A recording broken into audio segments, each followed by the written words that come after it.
Delusions, o delírio das multidões. O que fazer para resgatar a razão individual e coletiva em um mundo que se torna a cada vez mais irracional e perigoso? Nós somos macacos que contam histórias. Não importa quão enganosa seja a narrativa, se for convincente o suficiente, quase sempre superará os fatos em grupos suscetíveis, com consequências desastrosas. É verdade, ao longo da linha temporal, histórias convincentes catalisaram a disseminação de narrativas contagiosas em grupos suscetíveis, com consequências enormes, muitas vezes desastrosas. Mas isso somente se tornou possível através de estratégias variadas para atingir o nosso cérebro, desabilitar a mente humana e alterar a mente coletiva. Há quase 2 séculos, um jovem escocês chamado Charles Mackay atacou simultaneamente os súditos de Deus e de Mammon de um jeito memorável. Nascido em 1814, ele teve uma carreira literária distinta como poeta popular, escritor de baladas, correspondente da Guerra Civil Americana e editor de jornais britânicos. Mas as novas gerações se lembram melhor dele por sua obra de 1841, escrita na tenridade de 27 anos, intitulada Memórias Extraordinariamente Popular das Ilusões, ou seja, Memórias das Ilusões das Massas, onde narrou vários episódios históricos de histeria coletiva, a maioria relacionada à religião ou ao dinheiro. Tamanho foi o sucesso que nunca mais deixou de ser impresso. Mackay narrou as ilusões do fim dos tempos que supostamente se apoderaram da Europa com a aproximação do ano 1000, bem como a notável loucura religiosa das cruzadas, incluindo as várias fases e grupos de milhares de crianças enviadas para vencer o mal dos mouros. Os delírios são infindáveis, como o da histeria financeira da mania das tulipas da Holanda da década de 1630 e das bolhas gêmeas do mercado de ações em Paris e Londres, entre 1719 e 1720. Episódios assim foram os que impulsionaram o livro para sua fama duradoura. Sucessivas histerias financeiras seguiram a publicação do livro com tal frequência, regularidade e impacto global que mesmo 2 séculos depois dele ter sido escrito, ainda é literatura obrigatória entre profissionais de finanças.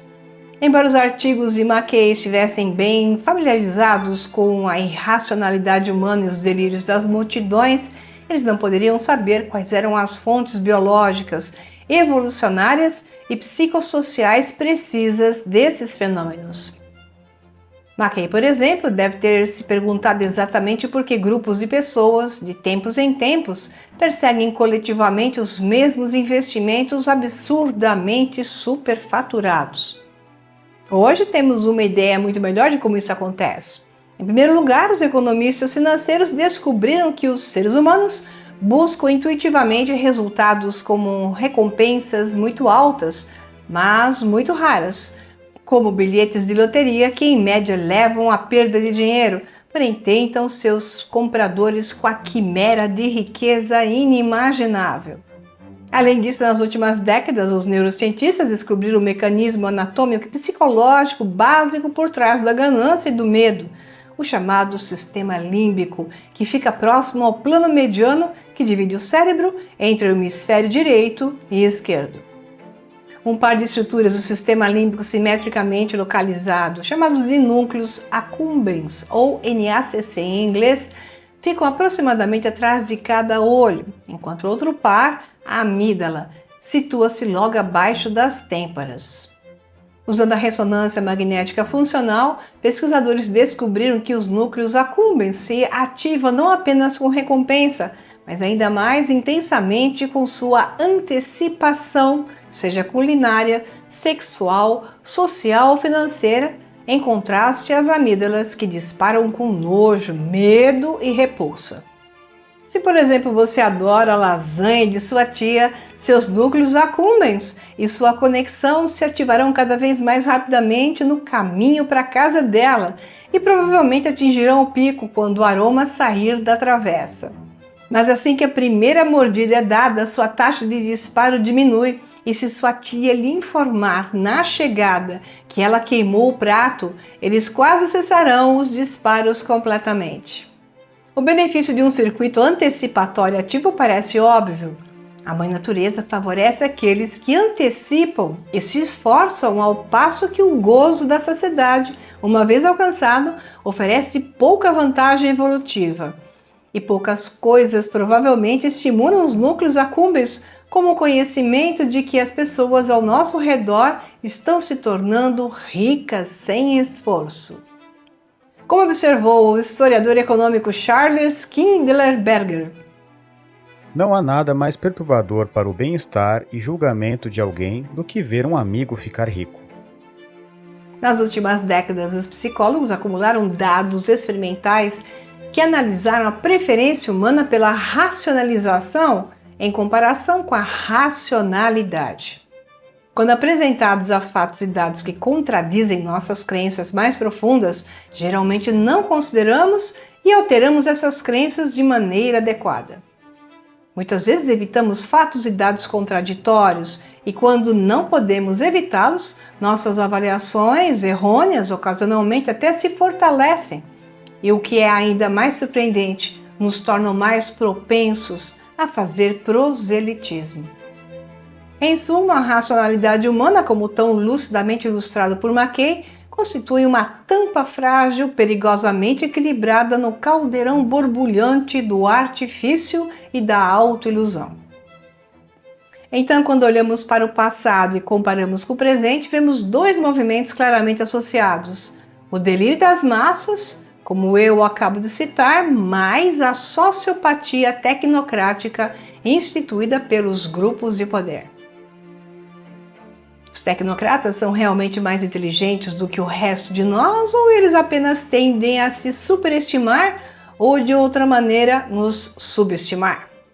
De acordo com os resultados de um estudo sueco, os ultra-ricos, esses que aparecem na mídia, tendem a ser ainda menos inteligentes do que outros grupos de menor renda, dependendo do ponto de comparação, obviamente.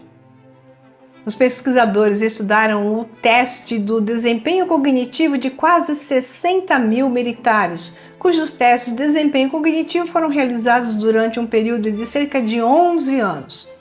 Eles concluíram que, de forma surpreendente, que a relação entre habilidade cognitiva e salário é forte no geral, mas acima de 60 mil euros por ano, os patamares de capacidade estão em um nível modesto. O 1% da elite que aparece para nós ainda pontua um pouco pior do que aqueles nos estratos de renda logo abaixo deles.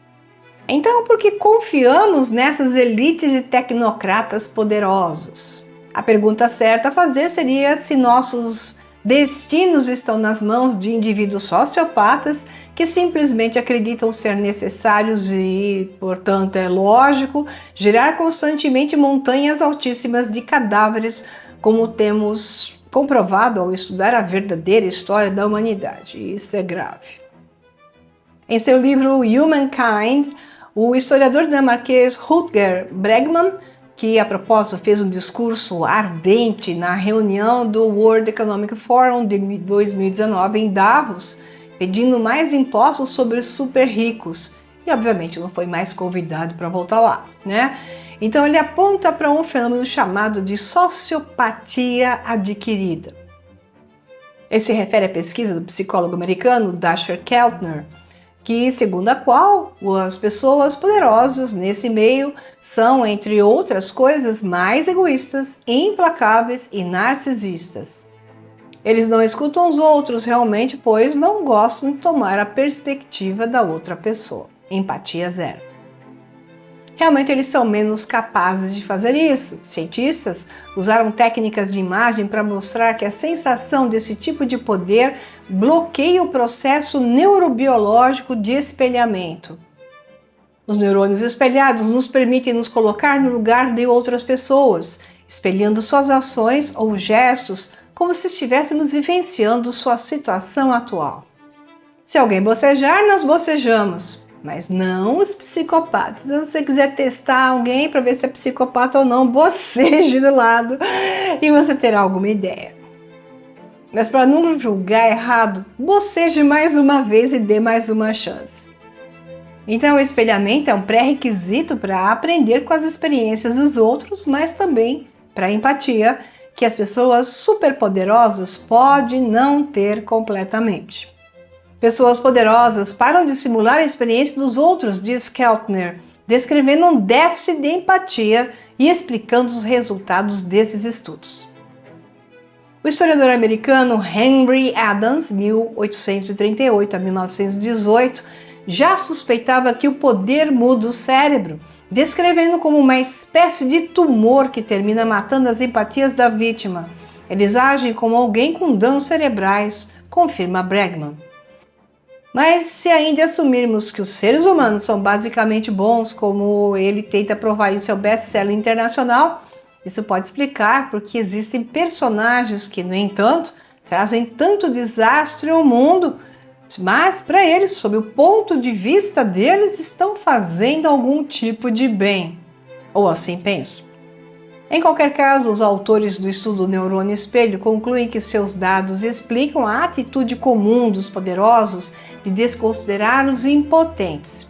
Além do poder que leva à falta de empatia, também leva a atitudes negativas em relação aos seres humanos, mostrando isso claramente nos estudos. Então, será que vale a pena pensar que os protagonistas do Grande Reset não sejam realmente maus, mas apenas tenham uma autoimagem que é completamente exagerada nesse sentido? Então, se você quiser ser bonzinho em excesso, você pode pensar assim, mas eu não. Mas é bem plausível que eles sofram de algum tipo de complexo de Deus, já que são idolatrados por muitas pessoas por causa de seu poder. É um tanto quanto nítido que essas pessoas se sentem os escolhidos e agem como sendo profetas para a humanidade que, em boa parte, acredita nisso e os idolatra. Talvez a grande maioria de nós tenha contribuído, embora inadvertidamente, para fazer com que o poderoso se sinta tão poderoso. A solução para esse problema está na equação do sentimento de impotência ou até conveniência, e assim a pessoa se joga nas mãos dos poderosos. Bregman novamente tem algo a dizer. Pesquisas psicológicas mostram que as pessoas que se sentem impotentes também se sentem muito menos confiantes. Eles hesitam em expressar qualquer coisa. Em grupos, eles parecem menores e subestimam sua própria inteligência. Isso tem consequências amargas, de acordo com Bregman. Tais sentimentos de incerteza são convenientes para aqueles que estão no poder, já que a dúvida torna improvável que as pessoas revidem. Aqui vemos o nocebo em ação. Trate as pessoas como se fossem estúpidas e elas começarão a se sentir estúpidas, levando os governantes a raciocinar que as massas são muito sombrias para pensar por si mesmas e, portanto, elas, com sua visão de percepção, deve ser tomada à força. Curiosamente, Bregman publicou essa visão pela primeira vez em setembro de 2019, 3 meses antes do início do episódio da intensa crise na saúde, como se estivesse adivinhando o que, de repente, estaríamos enfrentando. Ou será que ele já sabia de tudo isso? A estupidez não é basicamente um defeito intelectual, mas um defeito moral. Acontece que todo forte aumento do poder, seja político ou religioso, infecta grande parte da humanidade com estados aguçados de estupidez. É quase como se houvesse uma lei sociológica psicológica, segundo a qual o poder de um requer a estupidez do outro. Mas o processo em ação aqui, de acordo com Bonhoeffer, não é que as faculdades humanas como intelecto falham repetidamente. Em vez disso, parece que o homem, sob a influência esmagadora do aumento do poder, é roubado de sua independência interior e mais ou menos conscientemente desiste de sua posição autônoma. O abandono da autonomia e da própria identidade aumenta o senso de poder e superioridade daqueles no poder, até que eles acreditem que não há limites para o que possam fazer. Dessa forma é criado um círculo vicioso que é uma ameaça à nossa vida, e já estamos experimentando seus efeitos extremos.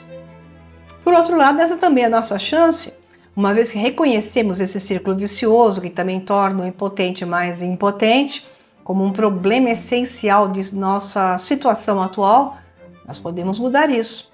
Isso significa nos livrarmos da falsa imagem da superioridade mental dos poderosos, como também de sua necessidade patriarcal e de nossa própria suposta falta de intelecto e impotência.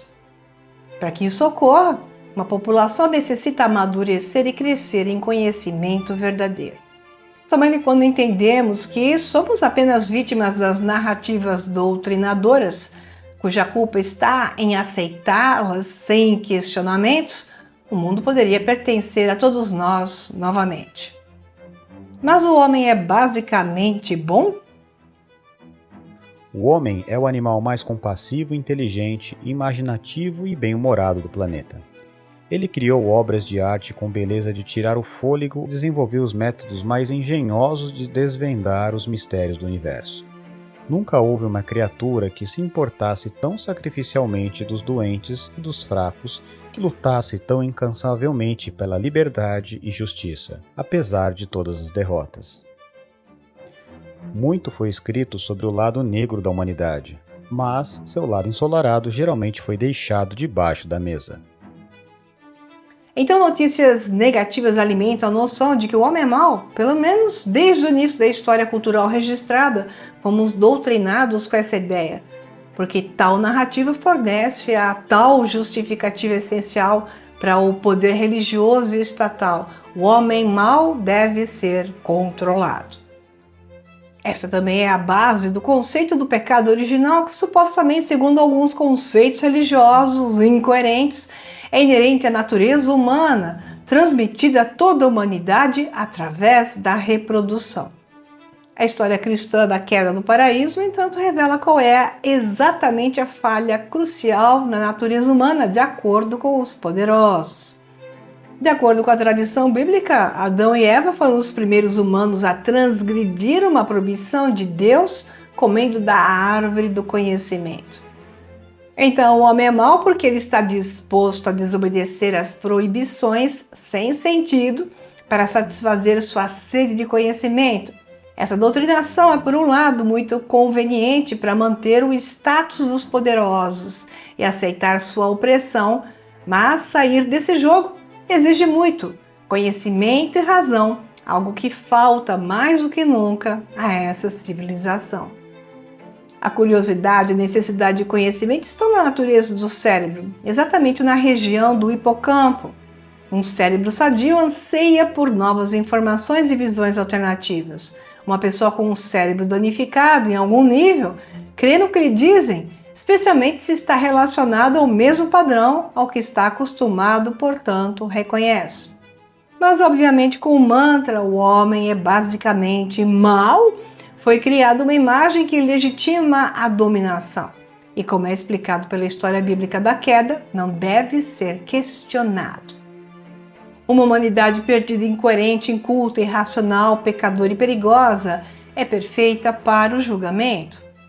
E, paradoxalmente, no entanto, através da auto-observação repetitiva, sem consciência e conhecimento do jogo realizado contra nós, isso se torna ancorado em nossa autoimagem, virando quase que uma profecia autorrealizável.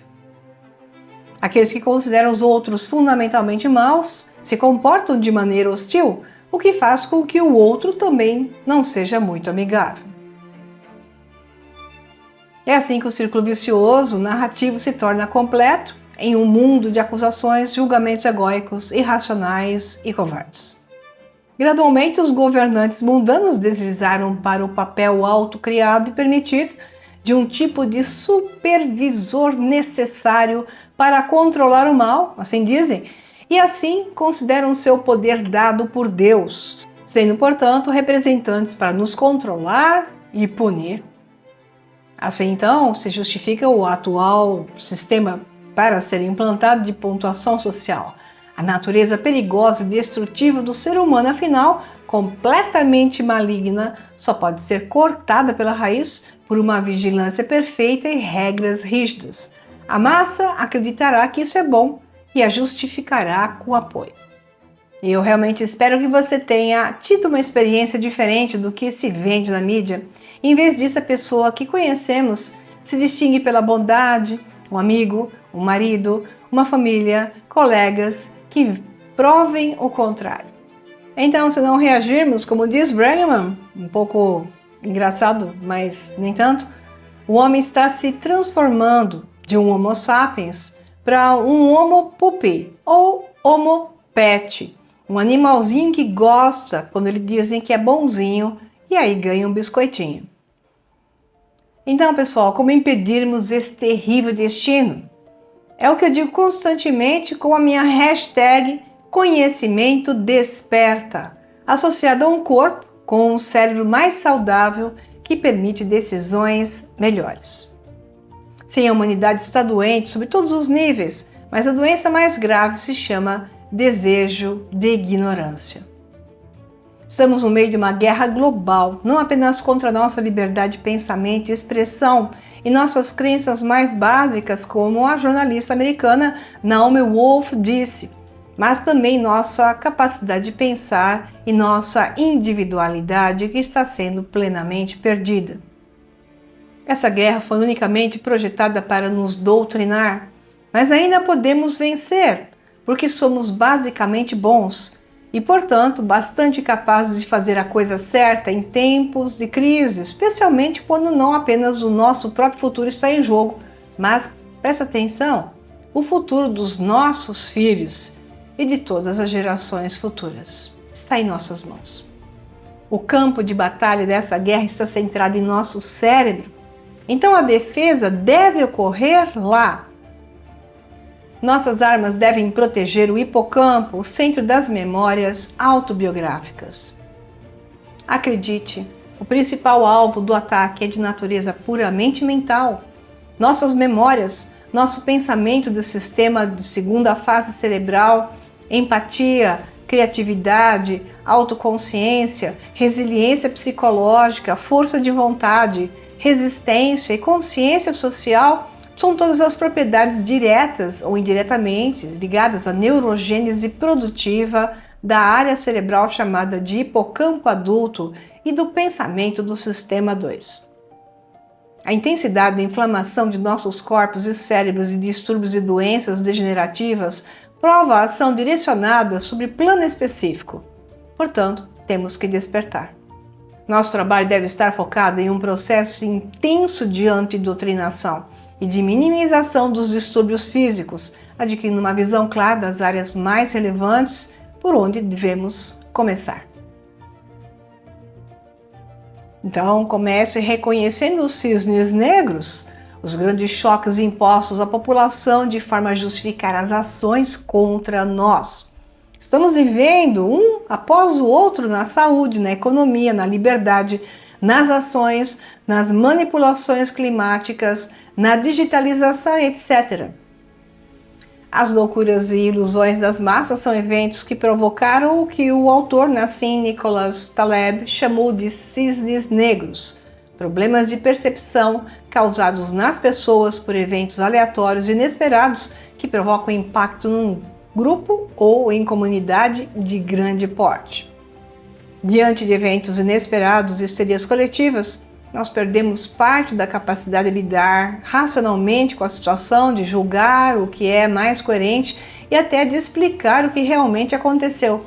O cérebro é afetado profundamente pelo constante nível de ameaça e estresse.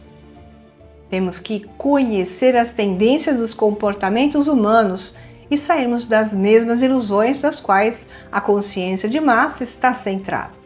Esse é o caminho para sobreviver a esses eventos assustadores sem perder a cabeça, os negócios e o resto da nossa sanidade. Foi pensando em te dar uma grande parte de toda essa visão, passando o máximo conhecimento ideal, que eu preparei 7 webinários totalmente gratuitos para você. Conheça esse incrível conteúdo agora mesmo. Aula 1 de 7. Globalismo e a dialética do despotismo.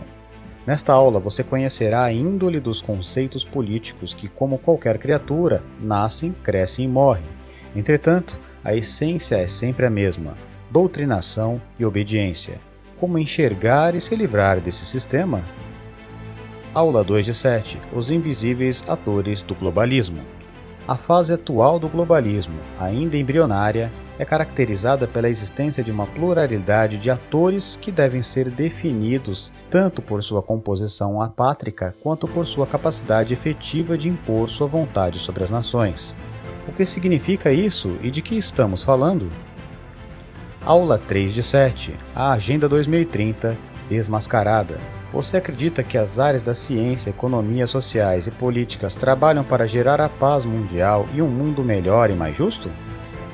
A inclusão social pregada é realmente boa ou uma política verdadeira? Eu preciso te explicar isso melhor nesta aula. No vértice da pirâmide está o grande irmão infalível e todo-poderoso.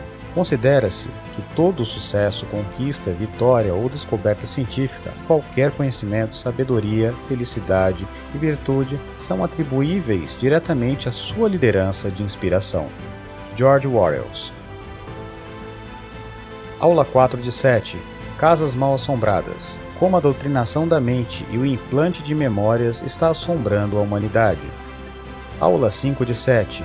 Neurofitness. Como se livrar do cérebro doutrinado. Como regenerar e tratar de volta a memória funcional. Aula 6 de 7. A história das ilusões e das loucuras das massas.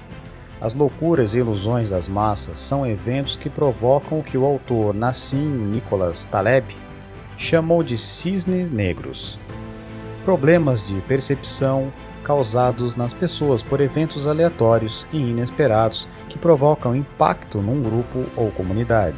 Diante de eventos inesperados e histerias coletivas, nós perdemos parte da capacidade de lidar racionalmente com a situação, de julgar o que é mais coerente e até explicar o que realmente aconteceu. Aula 7 de 7. Delusions, o delírio das multidões. Por que as pessoas ficam loucas em grupos? Como resgatar a mente? O cérebro está consciente e resiliente do mundo atual? Depois de todo esse conteúdo, estou certa de que você não sonhará de ficar de fora, pois eu estou te ofertando o conhecimento verdadeiro para resgatar a razão e um mundo que se torna cada vez mais irracional e perigoso. Portanto, clique no link e se inscreva para não perder nadinha e eu te enviarei as informações. Até mais!